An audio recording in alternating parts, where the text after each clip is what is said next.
Good morning, everyone. A good Tevach, Shavua Tov. We are continuing here in the BEIS HALEVI, his classical essay on Bitachon, on trusting and relying upon Hashem.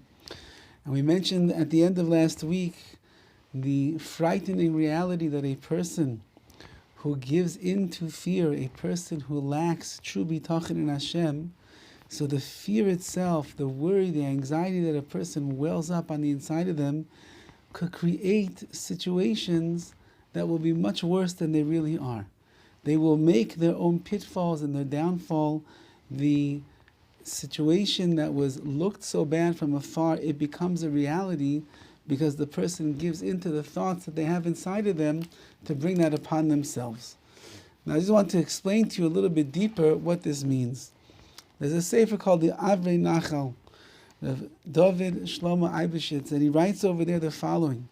He says that fear, pachad, fear that a person has, it's like a magnet. And just like a magnet draws the metal to itself, so too a person's fear can actually bring upon himself the very reality that he fears. And the opposite is also true. If a person fears nothing but Hashem, they have these bumper stickers, no fear. No fear, that's what we're saying. You have nothing to fear. The only thing that a person has to fear is the Ribono Shel Olam. So then the fear of Hashem will draw him closer to Hashem. If you fear things that are out of your control, if you fear people, if you fear sickness, if you fear financial difficulties, stress and the like, so then your fear will act as a magnet. It will bring those things closer to you. But if all that you fear in this world, the only awe that you have is for HaKadosh Baruch Hu, so then that itself will act as a magnet. It will bring you closer to Hashem. Bitachon brings you closer to Hashem. Lack of Bitachon takes you farther away from Hashem and brings you closer to the things that you fear. The Baal Shem Tov, the great Hasidic master, said the following idea, and that is that a person is considered to truly be where his thoughts are, not where he is physically. And therefore, someone who puts his trust, his bitachon in Hashem, he's going to find himself, where is he? He's in the embrace of the Ribono Shel Olam. However, someone who is fearful, someone that is worrisome, someone that has anxiety, he's going to find himself in the situation that he feared, because his fears are going to materialize. Once again, this idea, bitachon, it brings about a connection with HaKadosh Baruch Hu. The lack of bitachon, giving into one's fears, it ends up connecting you to those things that you are worried about. The Meiri, one of the great commentaries on the Gemara, he writes the following. In the Gemara, in Masechta Shabbos, it says that a person is not allowed to sleep alone in a house by himself. Why not? The Gemara doesn't explain why.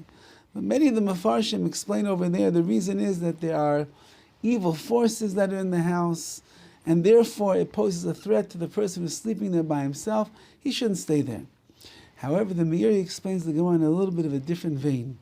And he says that we're not allowed to put ourselves in the situations that will make us feel frightened. And he says sleeping in an empty house is an example of something that a person can do that will bring them to fear. As the Meiri writes, that maybe atzma liyidei nisayon shel pachad, a person brings themselves to a test of fear. We're not allowed to do such things.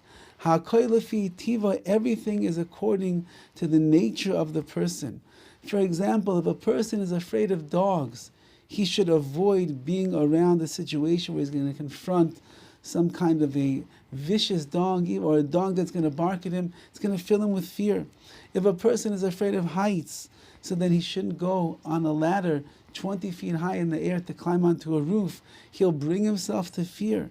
And he writes over here that the fear itself is a harm to one's emunah and to their bitachon, because it's hard for them to deal with it, and therefore they should do their best to avoid any situations that are going to bring them this fright and this fear. So the Meiri is understanding over here that if you know what it is that upsets and agitates you, You don't have to have Bitachon in that area and say, no, everything is going to be fine. Rather, avoid the situation so that you don't bring unnecessary fear upon you. And in that way, be'ez Hashem, you'll be able to continue to be boiteich b'Hashem, to trust in the Rabbi Shalom, and to be someone that is solid, rock solid in the reliance that he has in Hashem. You'll walk around in HaKadosh Baruch Hu's embrace and not be drawn after the magnet of fear that so many people have in the world today. We should be Zaycha im Yetza Hashem, to continue to create the magnetic force that brings us closer to Hashem in everything that we do. Have a wonderful day.